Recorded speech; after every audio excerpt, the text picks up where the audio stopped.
Hello friends, prohibition of polygamy bill 2025, அதாவது பலதார மணமுறை தடை சட்டம் தடை மசோதா 2025 அப்படிங்கிறத ஒரு ஸ்டேட் வந்து பார்த்தீங்கன்னா கொண்டு வந்திருக்காங்க. அதாவது அந்த ஸ்டேட்டில் இருக்கக்கூடிய வின்டர் சீசன் வந்து பார்த்தீங்கன்னா இப்போ நடக்குது. அந்த வின்டர் சீசனில் அந்த ஸ்டேட்டோட சீஃப் மினிஸ்டர் தான் இந்த முறையை வந்து இந்த பில்லை வந்து பார்த்தீங்கன்னா இன்ட்ரடியூஸ் பண்ணியிருக்காரு.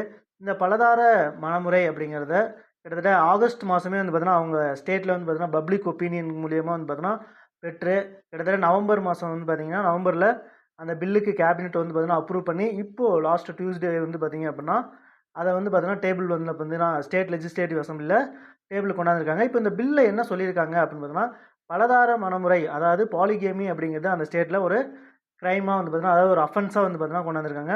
அந்த மாதிரி வந்து பார்த்திங்க அப்படின்னா பலதார முறை பண்ணுறாங்க அப்படின்னா அந்த ஸ்டேட்டில் அந்த பலதார முறை பண்ணக்கூடிய அந்த நபருக்கு 7 வருஷம் சிறை தண்டனையும், அது மட்டும் இல்லாமல் அவங்களுக்கு வந்து பார்த்தோன்னா ஃபைனும் வந்து பார்த்தோன்னா போடுறாங்க. அதே அந்த பாலிகேமி அப்படிங்கிறத கன்சால்மெண்ட் பண்ணுறாங்க, அதாவது மறைக்கிறாங்க அப்படின்னா அவங்களுக்கு 10 வருஷம் வந்து பார்த்தோன்னா சிறை தண்டனை அப்படிங்கிறது பார்த்தோன்னா டிக்ளேர் பண்ணியிருக்காங்க. ஓகேங்களா? சப்போஸ் அப்படி வந்து பார்த்தோன்னா பாலிகேமி பண்ணிட்டா என்ன நடக்கும் அப்படின்னா, அப்போ அந்த மாதிரி அஃபென்சஸில் மாட்டிட்டீங்க அப்படின்னா அந்த ஸ்டேட்டில் இருக்கக்கூடிய எந்த கவர்மெண்ட் எக்ஸாமுக்கும் கவர்மெண்ட் போஸ்டிங்க்கும் நம்மளால் வந்து பார்த்தோன்னா போக முடியாது. அது மட்டும் இல்லாமல் கவர்மெண்ட் கொடுக்கக்கூடிய எந்த பெனிஃபிஷரியும் வந்து பார்த்தோன்னா அங்கே வந்து பார்த்தோன்னா யூஸ் பண்ண முடியாது.